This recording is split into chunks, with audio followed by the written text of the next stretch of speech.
కొడతానని చంపిస్తానని బెదిరించి చాలా కంప్లైంట్స్ పెట్టి 2 months బిఫోర్ మేము కంప్లైంట్ ఇవ్వడం జరిగింది. దాని మీద ఎటువంటి యాక్షన్ కానీ ఎఫ్ఐఆర్ కానీ ఫైల్ చేయలేదు. కానీ ఎప్పుడు 2 years బిఫోర్ శ్రీనివాస్ గారు ఏదో జనసేన పవన్ కళ్యాణ్ కోసం మాట్లాడారని చెప్పి దాని మీద కేసు ఫైల్ చేసిన వెంటనే ఎఫ్ఐఆర్ ఫైల్ చేయడం జరిగింది శ్రీనివాస్ గారి మీద. మేము ఇచ్చిన దాని మీద మాత్రం ఇంతవరకు ఎటువంటి రెస్పాన్స్ కూడా లేదండి. అతను ఒక ఎమ్మెల్సీ.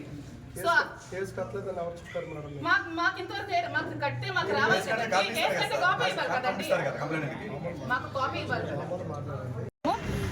ఎమ్మెల్సీ దువ్వాడ శ్రీనివాస్ గారి మీద గత కొద్ది ఎలక్షన్ ఓడిపోయిన తర్వాత 4-5 నెలల నుంచి కూడా తీవ్రమైన థ్రెటనింగ్ కాల్స్ వస్తున్నాయి. చంపేస్తాం, బెదిరించేస్తామని, మీ ఇంటికి వచ్చి మీ ఇంటి మీద పెట్రోల్ పోస్తామని, మీ మీద యాసిడ్ పోస్తామని చాలా దారుణంగా ట్రోల్స్ చేసి కంప్లైంట్స్ రైజ్ చేసి సోషల్ మీడియాలో పోస్ట్ చేసి కాల్ చేసి బెదిరిస్తున్నారు. వాటి మీద కూడా మన ఎమ్మెల్సీ గారు ఇదివరకే స్టేషన్కి వచ్చి కంప్లైంట్ ఇవ్వడం జరిగింది. కానీ దాని మీద ఏ విధమైన యాక్షన్ తీసుకోలేదు.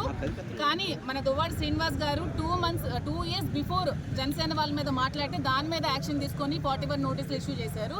సో మేము కంప్లైంట్ చేస్తుంటే ఏ విధమైన యాక్షన్ తీసుకోవట్లేదు. సో మా కంప్లైంట్స్ మీద కూడా యాక్షన్ తీసుకోవాలని, మా మీద కూడా అలాగే అటువైపు ఎలా స్పందిస్తున్నారా మా వైపు కూడా అలాగే స్పందించి యాక్షన్ తీసుకోవాలని కోరుకుంటున్నాము. చూడండి, ఎమ్మెల్సీ దువ్వాడ శ్రీనివాస్ గారి మీద ఎలాంటి పోస్టులు పెట్టారంటే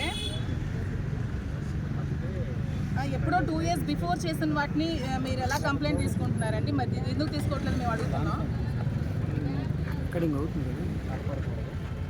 చూడండి,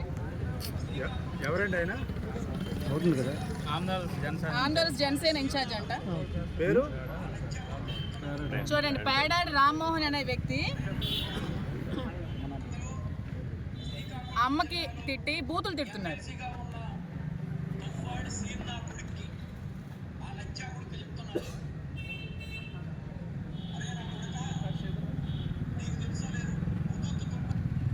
ఇవి కనిపించట్లేదా? వీళ్ళేమని తిట్టారండి జనసేన నాయకులని చెప్పుకొని? ఒక ఎమ్మెల్సీగా ఉన్న వ్యక్తికి ఇలాగే తిడతారా? మరి వీళ్ళ మీద ఏ యాక్షన్ తీసుకోరా? మేము కంప్లైంట్ ఇస్తే ఎందుకు యాక్షన్ తీసుకోవట్లేదు మేము అడుగుతున్నాం. అంటే మీ మీద అంటే మీకు నొప్పి వస్తుంది, మీ ఆడవాళ్ళకంటే నొప్పి వస్తుంది. మేము ఆడవాళ్ళం కాదా? మాకంటే మాకు పెయిన్ ఉండదా? మా మీద ఎందుకు మీరు కంప్లైంట్స్ తీసుకోవట్లేదు? మా మీద అన్న వాళ్ళకి మీరు ఎందుకు యాక్షన్ తీసుకోవట్లేదు? టెక్కల్లో జనసేన నాయకులు అని చెప్పుకొని అట్టాడు శ్రీధర్ అనే ఒక వ్యక్తి నా మీద అసభ్యకరమైన పోస్టులు పెట్టాడు. దాని మీద యాక్షన్ తీసుకోరా? అట్టాడు శ్రీధర్, ఇంకెవరో ఈ శ్రావణ్ అనే అబ్బాయి ఈ సీ న్యూస్ అని చెప్పి ఒక యూట్యూబ్ ఛానల్ పెట్టుకొని మహిళల మీద అసభ్యకరంగా పోస్టులు పెట్టిస్తున్నాడు. మరి ఇలాంటి వ్యక్తుల మీద యూట్యూబ్ ఛానల్స్ మీద యాక్షన్ తీసుకోరా? అలాగేనా క్వశ్చన్లు అడుగుతారు అమ్మాయిలకి, ఆడపిల్లలకి అలాగే అడిగి ఇంటర్వ్యూలు చేస్తారా? శ్రావణ్, మీకు అడుగుతున్నాను, అదేనా మీ పద్ధతి? మీరు ఆరోపించండి. మీ క్వశ్చన్స్, మీరు ఏ విధమైన క్వశ్చన్స్ అడిగారు అన్ని కూడా ఉన్నాయి కంప్లైంట్ లో పొందుపరచా. ఎవరు ఆరోపిస్తారు? మహిళల మీద మీరు ఎవరండి ఆరోపించడానికి? ఎవరు ఆరోపించారు? వాణి ఆరోపిస్తే మీకేంటి నొప్పి? వాణి మీద నేను యాక్షన్ తీసుకుంటాను, మీకేంటి ప్రాబ్లం? మధ్యలో మీరు ఇలా యూట్యూబ్ ఛానల్స్ మీకు నచ్చినట్టు పెట్టుకుంటే వీళ్ళ మీద యాక్షన్ తీసుకోకపోతే మేము కూడా ఊరుకో, మేము ఎంతటి వరకైనా వెళ్తాం. దీనికి మేము ఆడపిల్లలమే.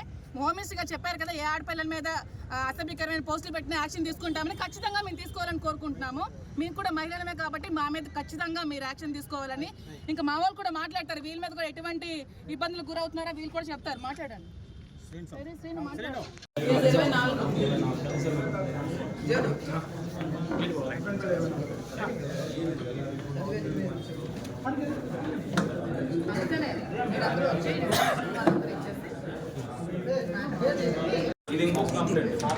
ఇది పాతది, మేడం గారు ఒకసారి కొత్తది పాతది కనెక్ట్ చేస్తాం.